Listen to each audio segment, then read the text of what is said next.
Hindi ko po alam, eh. Kaya ano 'no, sabi nga, hindi ko po alam bakit gano'n po sila. Para sa akin, mali po na ang dami mong naging asawa tapos pinabayaan mo, mali po 'yun.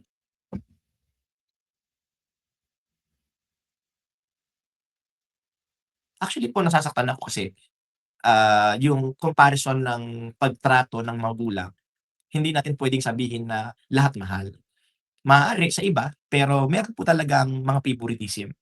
Kaya nga meron pong terminology-ing favor. Sige bigyan ko kayo ng background. Sa Bible may magkapatid, ayan, may magkapatid. I hope, you could share this one ano, may magkapatid sorry, Banggitin na ni Jacob, teka lang nila, eh. Kaya ang nabigyan ng pabor na hindi ibinigay sa akin yung dapat.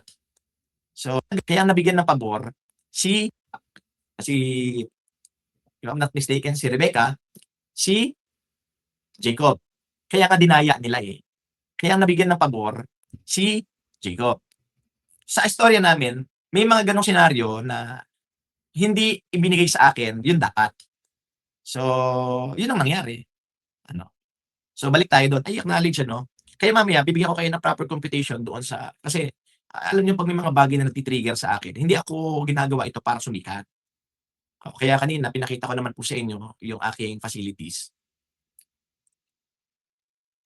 Regarding doon, ganito, at least ako muna. Ako po before nung ako po ay nag-start anong tawag dito, nung ako po ay nag-start mag-vlog kasi, kagabi I was watching the live of Mac Pablo. 'yun. Kagabi ko lang narinig ko nga medyo iba kaya lang I don't want to open it, but I just want to clarify it. Ako po nung time ng pandemic, may mga nagsu-support po sa akin financially and I always remember them. I'll not forget them because malaki po yung naging parte nila doon sa tagumpay ko noon. At hindi ko po yun kinakalimutan dahil kung wala po sila, hindi ko po nakita ang mga gano'ng bagay. So, may mga siguro, may mga hindi po magandang kaganapan at ako po, sabi ko po, malinaw po because I always keep all the receipt and I have already black and white. May mga black and white po ako ng mga usapan and kung kulang man po yung nakuwento nila o sumobra, I always, accept it. Wala namang problema. Pero ang sinasabi ko lang, ah, kung may mga pagkakamali at maling desisyon ako nagawa noon, it's okay. Natuto po ako and I will change. Nagbago po. At kung may mali pa, babaguhin ko po. Kasi yun naman ang pinakamahalaga, eh, yung tayo ay nagbabago, 'di ba? So, ngayon, para sa akin, ako sabi ko nga, I'm willing to confront those people. Kaya kong humarap. Kahit dalhin po nila sa husgado, I encourage them to file a demand, wala pong problema.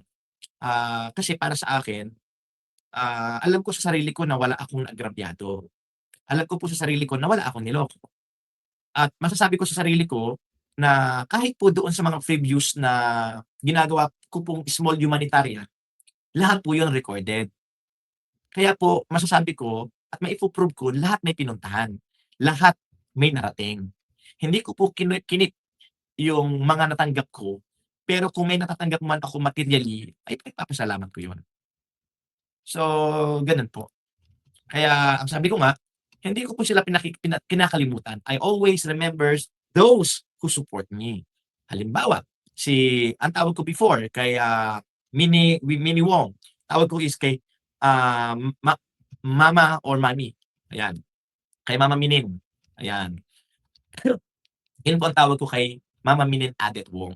Kasi, she's a very, very kind to me. Marami po siyang naibigay sa akin, I admit it. Yan, kila Philcan Rice, kila Mami Luisa Opila, kila Mama Judith, kaya, Len Bayani, Juby Bayani, kila, Noor, Haya, yung mga nagsusupport ko financially at yung mga nakapagbigay sa'kin materially kagaya po ni Jillian Magbanwa, marami pa po at hindi ko po sila kinakalimutan. Uulitin ko Maano sila ano, maano sila sa pag-memorize ng mga pangalan. po, kung meron pong naibigay sa akin si Len Marquez ay hindi ko po yun itinatanggi. Oo, sabi ko nga po sa inyo, kaya ko naman pong harapin, eh.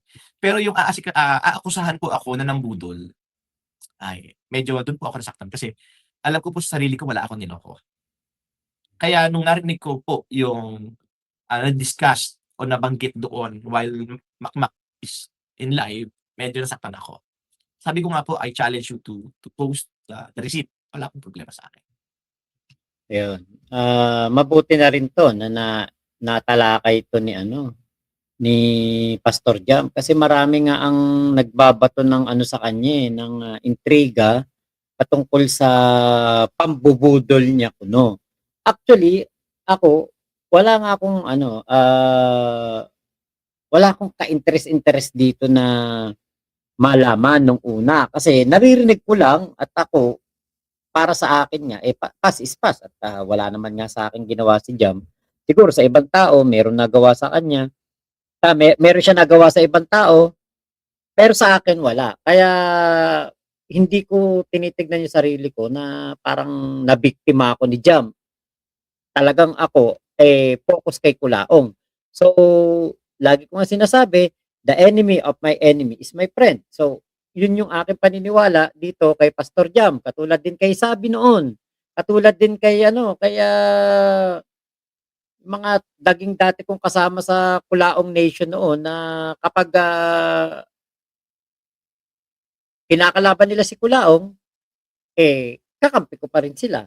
Pero nung time na ano, na ako kinalaban, ako ang kinakalaban na nila at parang kumakampi na sila kay Kulaong, hindi na kami magkakakampi, siyempre, 'di ba? Gano'n lang ako, gano'n lang kadali, So, habang etong si Pastor Jam, kinakalaban niya si Kulaong, ang tingin ko sa kanya, eh, kakampi ko siya kakampi ko siya sa paglaban laban kay Kulaong. Pero yung, kung ano man yung kanyang issue sa nakaraan, labas na tayo do'n. Buti na lang talaga tinalakay niya 'to. At naririnig natin na siya naman, hindi naman siya nagtatago, hindi naman siya tumatakbo sa kung ano man ang kanyang, puwedeng maging pananagutan. Hinahamon pa nga niya, na magsampa ng demanda ang kahit sino na sinasabing nabudol siya. Yun yung ano, yun yung, magandang gawin nung sinasabi nga nabudol ni ano, ni, Pastor Jam. Ngayon kung si Ate Winnie Wong Vlog ay nabudol ni Pastor Jam, eh, ako na mismo magsasabi, "Kasuhan mo 'to, si Pastor Jam." Kung meron ka talagang ano, ebidensya, lahat ng tatayo sa korte na ano, na patunay na ikaw ay, nabudol, naisahan nitong si Pastor Jam. Yan ang pinakamaganda na ano, na magagawa. Kaya lang ang problema, katulad nito kay Ate Minnie Wong, alam ko nasa Malaysia 'to. So, paano? Paano siya makakapagdemanda? Yun yung kumbaga parang ano, parang, hamon kay Ate Minnie Wong Vlog, 'di ba? Pero siguro kung ano man yung, nagawa ni Pastor Jam,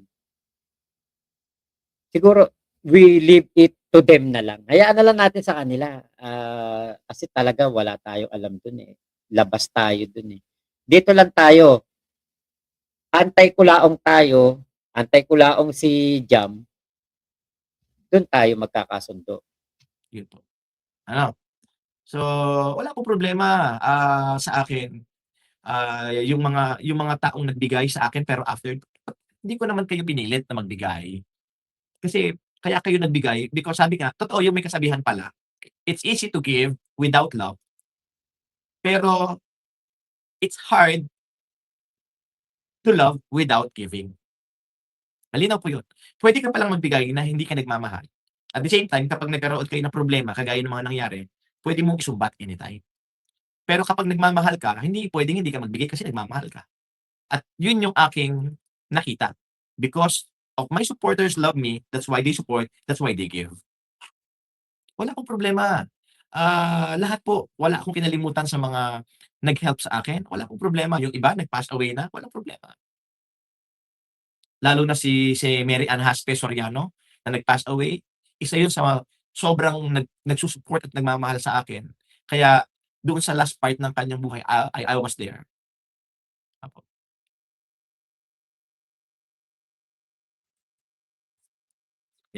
Kaya nasaktan lang ako nung sinabing nambudol ako, sabi ko nga, "Bring it to the right place and I'm willing to face it."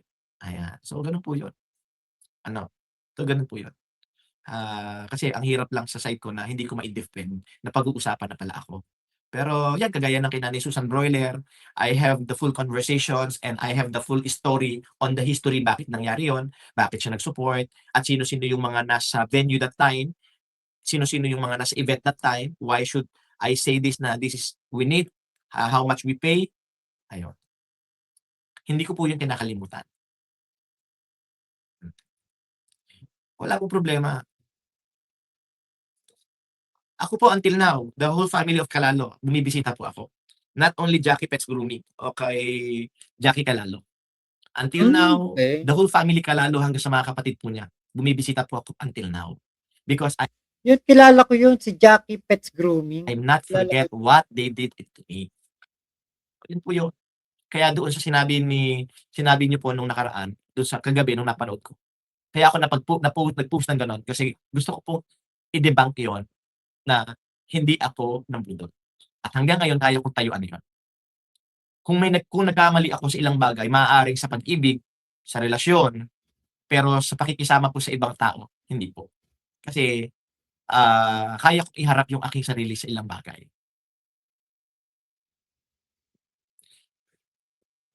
Ako yung mga binabanggit mo, since FLM days, yan yung mga taong, napagkaisahan ako at kung murahin ako, eh, ganito, kahit wala namang katotohanan. But I always forgive them. Oo, kinalimutan ko na yun. Oh, 'di ho ba? Kinalimutan ko na yun. Kaya lang kahapon, eh, medyo medyo hanggang ngayon sabi ko nga, to be honest, ako tumawag po ako kaya ako nakaraang live nakita niyo po, meron po akong, lawyer na minute kasi po may mga pinapaasikaso po ako regarding sa ilang mga property, kaya nagtanong ako sa kanya. Ayoko sanang umabot doon kaya kung pupuwede ko namang hindi gawin, why not? Kaya kina-clarify ko po na, aba'y sabi ko, hindi po ako masamang tao. Kaya ako nagulat nung nabanggit, yun nga regarding doon at ang magsasabi si Mama Minen Adetunong, wala pong problema. Sinasabi ko po, kung sasabihin nilang millions o milyon, diyan po tayo magkakaproblema. Kasi I have the copies of all receipt that what I receive. Sa lahat po, yun po yung totoo. Kaya po ako na nasa At least aminado si Pastor Jam na meron siyang natatanggap sa mga OFW na sumuporta noon sa kanya. Hindi katulad ni Kulaong na talagang deny to death na nakatanggap siya sa mga OFW. saktan kagabi nung yun nga, habang nanonood ako tina-try ko kasi, eh. Pero yun nga, inaantay ko lang din na sabihin niyo kung meron man, ako kaya ko pong tindigan yun. Wala po akong inagrabyado, maaari yung mga ibang FLM supporters na kaya nga sinabi naman before, ni alam na did you recall, Sir Golf Stewart na nag-announce ang isang FLM na ang sino man ang magsu-support kay Jam Antonio ay hindi niya kikilalanin na kanyang supporter. Do you remember that?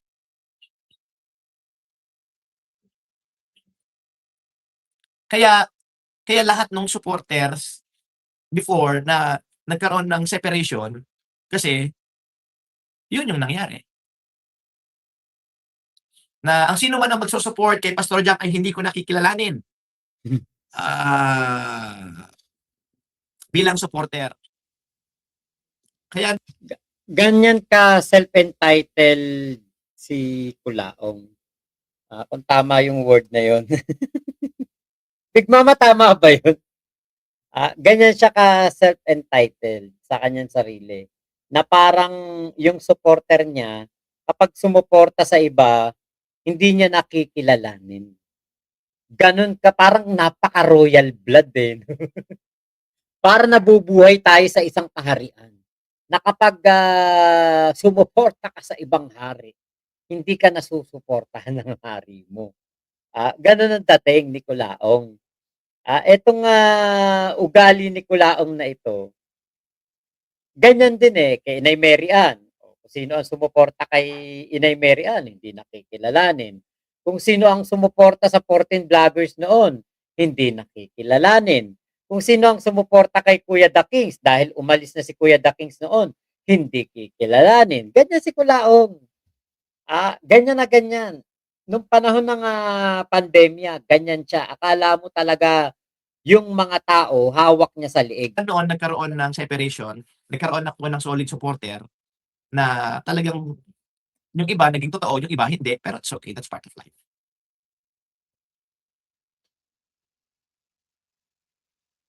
Sabi niya, "It is true that Norman's Mangustin's money, it's not burned."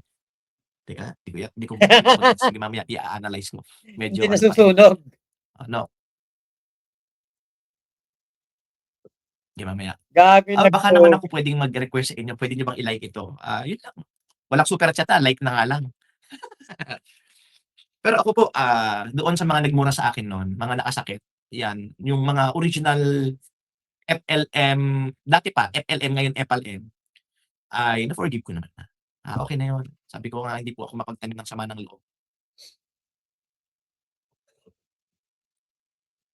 Opo, until now still, happening pa naman po.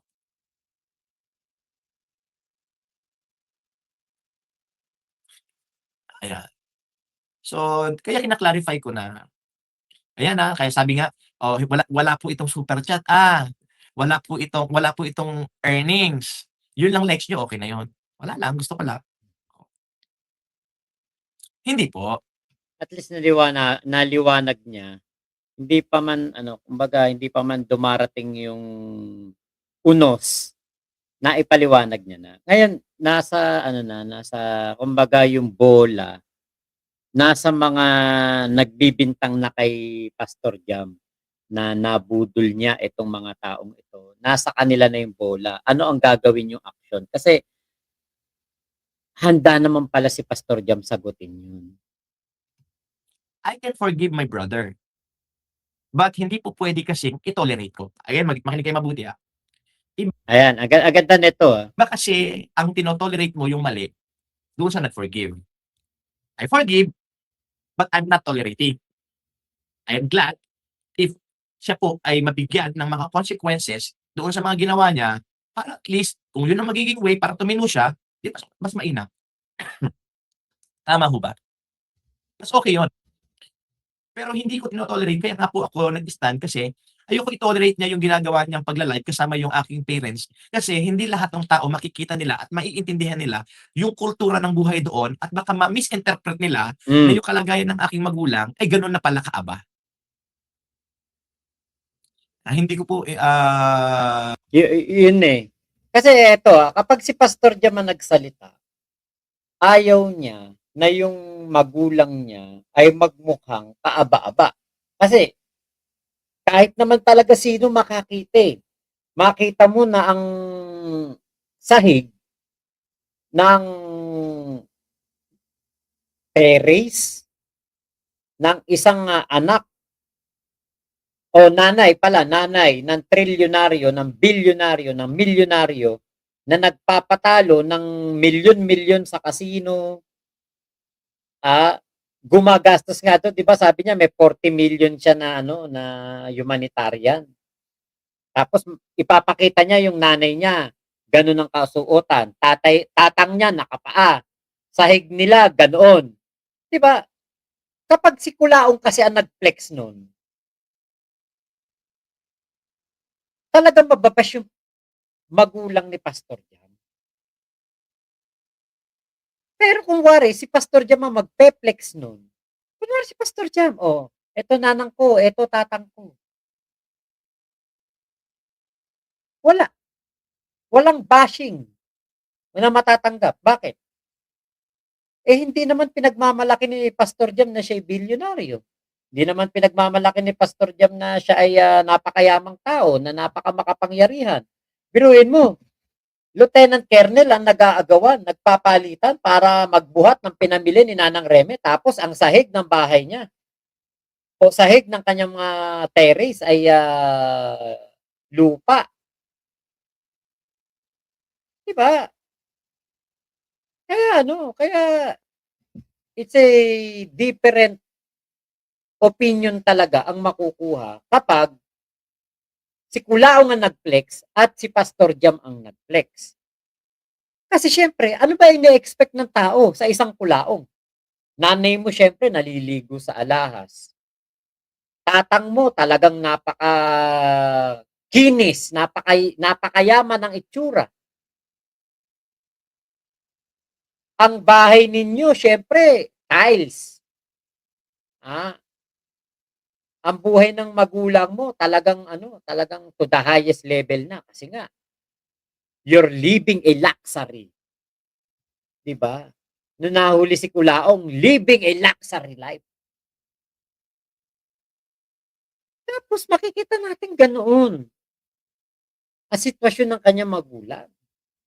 So, ang sitwasyon ng magulang ni Kulaong, hindi dapat ganoon. Bakit? Napakayabang niya, eh. Dapat ang sitwasyon ng magulang niya is above the minimum. Pero kung si Pastor Jam ang magpe-flex sa nanang at tatang niya, kahit na sabihin nating nanlilimahid ang kanyang magulang, hindi natin iisipin na, ay, ba't gano'n ang nanay ni Pastor Jam? Ay, ba't gano'n ang tatay ni Pastor Jam? Hindi tayo mag-iisip ng ganyan eh. Bakit? Hindi naman niya pinagmamalaki o hindi naman niya pinagmamayabang kung ano ang meron sila. Hindi naman niya pinagmamayabang na milyonaryo siya.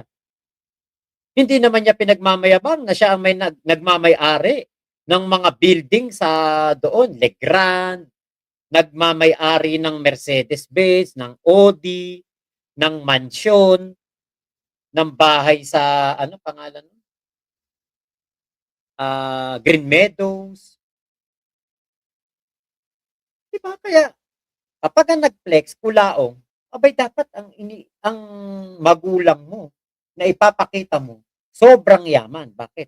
You're living a luxury life. Pero kay Pastor Jam, ah, wala eh. Hindi naman mayabang kasi si Pastor Jam. Hindi naman siya nagyayabang ng mga mansion niya o nagyayabang ng kanyang pinapatalo sa sugal. Walang gano'n kay Pastor Jam eh. Kaya, yun nga, ah, magkaiba si Pastor Jam at si Kulaong kasi si Pastor Jam, simple lamang mamuhay. Simple lang ang kanyang ginagawang pamumuhay. Loki nga lang 'to eh. Kung hindi pa nga 'to na-trigger doon sa pagbebenta ng kalabaw at pag-angkin ni Kulaong ng mga ari-arian nila, hindi naman lalabas 'to, 'di ba? Kaya si Kulaong din ang naging dahilan kung bakit lumabas ang isang pastor diyan. J-Bram, hindi ko ayoko naman magparetoke. Kung pupuwede ko nga lang gawin yung bagay na yun para puwede kong ipabago yung mukha ko na mga Piolo Pascual, eh, di ginawa ko na. Hindi si Pastor Jam naman dati, hindi naman talaga nagpakita 'to ng kahit ano man lang na kayabangan, eh. Hindi siya nag-ano ng kayabangan na siya ay ganito, siya ay ganyan. Wala tayong narinig kay Pastor Jam na ganyan, kahit noon pa. Si Kulaong talaga ang simulat sa pole, napakayabang. Okey. PJ, ayun, PJ, shoutout sa'yo. Hmm. Okey, si Ate Jonah nandiyan pa rin, Ramon Castro, Kulaong, living in luxury, kayabangan. Okey, si Pastor Jam, simple ang pamumuhay while si Kulaong living in luxury life. Mas totoong tao si Pastor Jam, ang layo kay Kulaong. Eh, yun nga po, totoo naman yan. Ruth Ian Lagmay, Excalibur Hotel sa Las Vegas, pinagmamayabang di Kulaong na sa kanya. Yabang talaga. Hindi nga natuntong ng Amerika yan. Hindi pa nakakatuntong ng Amerika yan. Kulaong. Ate Ayumi, hello po Ate Mayet. Oh, dati Mac, naiinis ako talaga diyan kay Jam. Talaga ba? Ako kasi after umalis wala na ako naging balita kay kay Jam after umalis naming 14 vloggers. Tapos na yung kwento namin kay Jam nun. Puwede lang, eh, kaya lang hindi, eh. Eto yung mukhang tinanggap ko sa may kapal, tatanggapin ko na lang. Pero dapat magkaiba doon sa nakikita ninyong ugali, dun sa isa. Kaya sabi ko maaaring iisa ang aming pinanggalingan pero dapat magkaiba kami ng ugali. Hmm.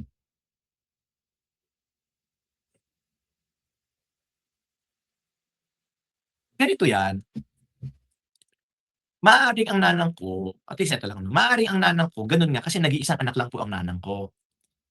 Kung hahalukayin po ninyo ang history ng aming angkan, masyado pong malalim. Kaya po kami wala po kaming pinsan sa side po ng aking nanang. Meron man po sa mother side, pero both father and mother iisa lang po. Nag-iisa lang po yung aking nanang. Kaya po yung mga ari-arian po na mamanahin niya sa aking lolo ay malaki naman po. Ayun, malaki naman po talaga. Kaya masasabi ko po kahit papaano meron naman po kaming ipagmamalaki. Pero may mga bagay lang ako na iko-correct doon sa mga ilang mga videos at lumalabas kung saan, kung bakit kami nandoon. Hanggang ngayon po meron pa naman po kaming property sa Bulacan, Bulacan. Pero hindi lang po namin nahaharap, yun naman po ay mana ko saka aking nana. Yun pong lupa na yun at lupa namin sa Bulacan, Bulacan ay mana ng aking nanang na ngayon lang nila nabigyan ng pagkakataon na ibinigay naman po sa akin. Pero yun po, may istorya pa din doon sa kuwento na yun. Pero siguro later ikukuwento ko. At base po sa kung malalaman po ninyo ang istorya, malaki po ang palaisdaan ng angkan po ng Antonio sa Bulacan, Bulacan. Dumating na lang po na hanggang ngayon ay nasa asunto kasi nga po, marami po ang nagke-claim na sa kanila yung lupa. Ang nangyari po, maagang namatay yung aking lolo, yung tatay po ng nanang ko. Kaya po nagkaroon po ng ayan, asunto. Kaya po ang nanang ko ay tumira po sa lalawigan ng North kasi taga doon po yung kanyang nanay. Ang aking lola naman, ayun.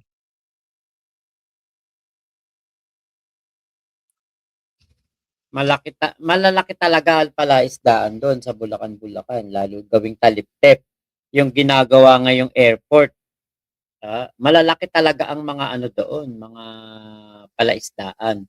Pero karamihan, maraming nagke-claim na sila ang may-ari. Kaya nga hindi mabayad-bayadan o hindi mabili-bili nung nagde-develop ng airport. Kasi napakarami pong nagke-claim na kanila yung lupa. May mga may hawak ng titulo, may mga may hawak ng, ano ba yun, yung parang ano ng gobyerno noon, yung mga kapanahunan pa ni Ferdinand Marcos, ganyan. Ang dami talaga. Meron akong kakilala nga diyan, eh. Parang yung lupa nila, parang sa may gitna. Alam ko nabayaran sa kanila parang 17 million lang kahit malaking lupa nila. Kasi nga ano, palaisdaan. Oh, pero kung i-ma-market value, parang mababa pa, parang nasa ano lang, eh, nasa wala pang 10 million yung halaga ng lupa nila, pero nabenta pa ng gano'ng kalaki. Mababa mababa pa din kasi nga, dine-develop, pero ang problema kahit na 17 million na benta, parang ang maghahati yata parang nasa pagpalagay mo lang 20 yata, eh, di wala pa 1 milyon yung makukuha mo kung 20 kayo maghahati sa 17 million. Eh, may mga ano pa yun, may mga bawas pa yan, may mga tax pa. Kaya maliit lang din yung naging partihan, eh, dun sa pamilya nung kakilala ko. Mm, yun po yung istorya. So, So maraming salamat po, ingat po kayo, nasaan mang panig kayo ng mundo, momo, chup chup, love you, God bless us all, Pilipinas, God first.